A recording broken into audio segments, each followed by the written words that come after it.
if Marvel came to you with the idea of, hey, we're going to tear a hole in the multiverse and we'd love for your Hulk to be in the same movie as Mark Ruffalo's Hulk, is that something you would ever even entertain?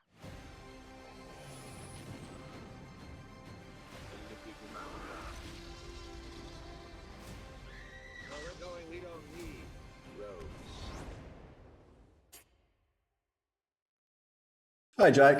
Hey, Mr. Bana, how are you, sir? Good to see you again. Very well, thank you.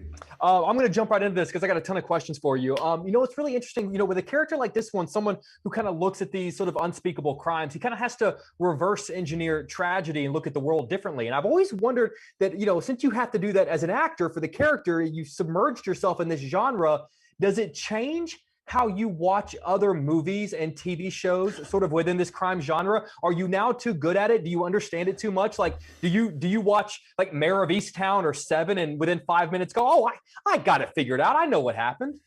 Well, there's no doubt. It was a lot of fun. It was interesting, trying to understand the genre more from the filmmaking side, and just that notion that you can kind of skewer the audience who always thinks they're really smart and are going to figure this out.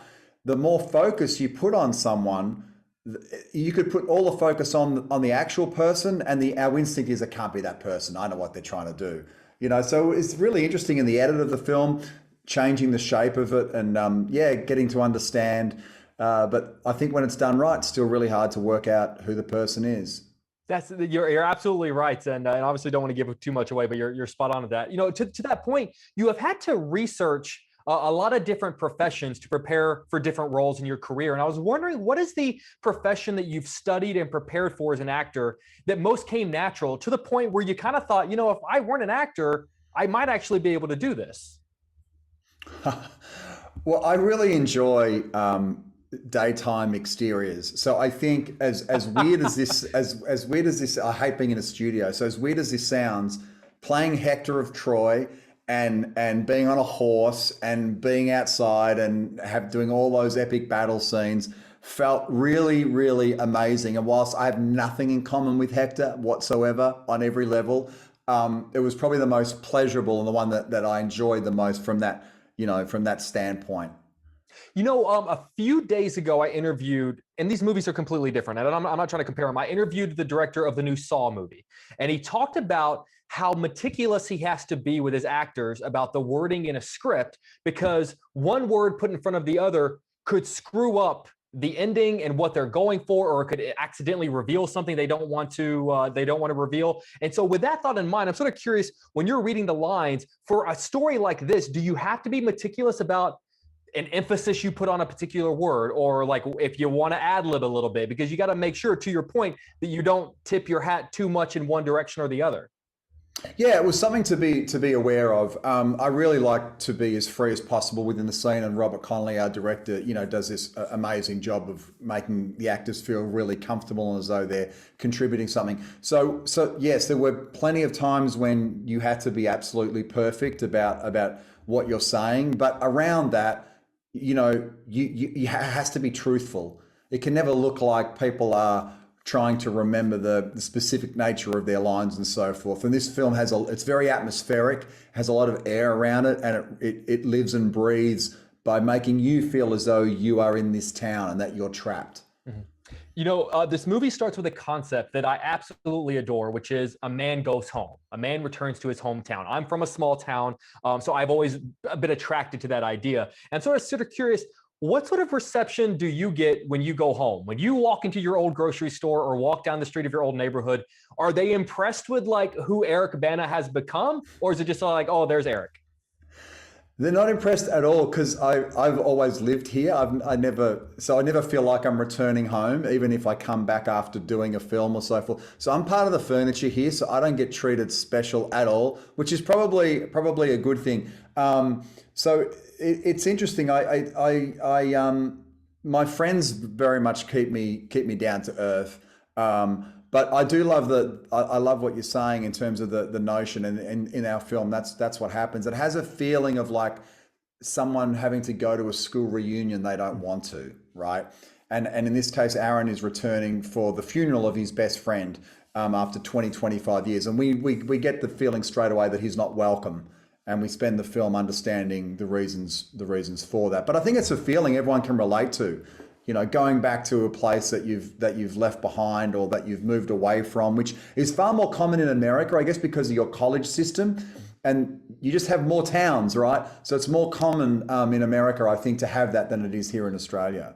I'm with you. My friends and family, in the best way possible, are in no way impressed with what I do for a living. Like, they're all big movie fans, and they'll brag on me. But if I ever try to be like, oh, I talked to Eric Bana today, they'd be like, dude, we don't care. Like, move on. No one cares. So I'm going to geek out with you. He talked to a lot of other people that day. Exactly. He talked to a lot of people. Come on. It's a junket, man. I'm going to geek out with you for a quick second, if you don't mind. I don't know if you've heard, but there's a rumor that we're about to get a Spider-Man movie where Marvel is bringing back different Spider-Men from different franchises. They're talking Tobey Maguire, Andrew Garfield, and Tom Holland are all going to be in one big Spider-Man movie. The idea being that they all exist in different multiverses, so you can tear a hole in it and bring them in. With that idea in mind, if Marvel came to you with the idea of, hey, we're going to tear a hole in the multiverse, and we'd love for your Hulk to be in the same movie as Mark Ruffalo's Hulk, is that something you would ever even entertain, or have you put that chapter behind you? No, I just when I went and did that film, I mean, that was kind of like pre-Marvel Universe, right? That universe didn't even really exist, so it always just felt like a one-time film for me. It was that world of, you go off and do a movie and there are going to be sequels and you're going to be doing it forever. That framework didn't even exist back then. So I guess the short answer is no. I never felt like it was something I was going to reprise or do again. And I still feel, I mean, after all this time, I most definitely, I can't see that happening. But they're bringing back Michael Keaton. They're tearing a hole in the DC universe, and he's coming back to play Batman. So I loved you so much in that part. I guess now I'm just geeking out with you because I loved you so much. Oh, that's very kind of you. That's very kind of you. Thank you. And this year marks, believe it or not, the 20th anniversary of what I believe is one of the greatest films of this century, which is Black Hawk Down. I'm sort of curious, what did you learn as an actor on that film that you've carried with you and maybe even brought with you on this film? Look, it was one of the most amazing shooting experiences of my career. Not only the scale of the production from a physical standpoint of what was involved and the level of, I guess, danger really on a day-to-day level, but just being a part of that cast. Go through that cast list of Black Hawk Down. It has an embarrassment of riches. I'm fortunate enough to have stayed really close friends with a few of the cast members on that show. I mean, that film has many enclaves of 3 or 4 people who are very, very close together. And it was just a wonderful experience full of incredible actors. So the thing I take away is just lifetime friendships from that film. As we wrap up, I would imagine it's a really encouraging, really great time to have a movie coming out, because sort of the attitude with movies is movies are back. And, in a time, after the last year plus, where we've all been sitting in our living room pressing play on stuff, the idea of the communal experience, which is something that I grew up experiencing, is back. I mean, what does that mean for you as an actor, that people can not just maybe press play, but they sit in front of a theater the way a movie is meant to be seen? Oh, it's everything. I mean, particularly with a movie like The Dry, every decision we made was for people to see that product on the big screen. It's not a movie that was made for streaming or for television, even though obviously you can experience it that way. But it was shot for the big screen with a big sensor and all those sort of things. And I'm a big fan of that experience, and hopefully, you're getting into a better place. The film was able to have a massive cinematic release here in Australia and was a massive hit. So hopefully many Americans can experience it. I will promise you this. I know you can't travel right now, but you're going to feel like you've been in Australia by the end of this film. It's a completely transportive experience watching this movie. Well, I can honestly tell you that the theaters here in Chicago are open, and people are ready to, whether it's hop on a plane or sit in their local cinema, they're ready to be transported, man. And you're absolutely right. This movie is absolutely going to do it. I know you got a bunch of other interviews. I'm going to tell my friends that I'm the only one you spoke to. And so if they ask you, you got to back me up. But Mr. Bana, it's always a pleasure to chat with you. And I really hope the next time is in person. Same here. All the best. Hey, thanks very much. Thanks for a great interview, Cheers. man. Talk to you later. Thank you.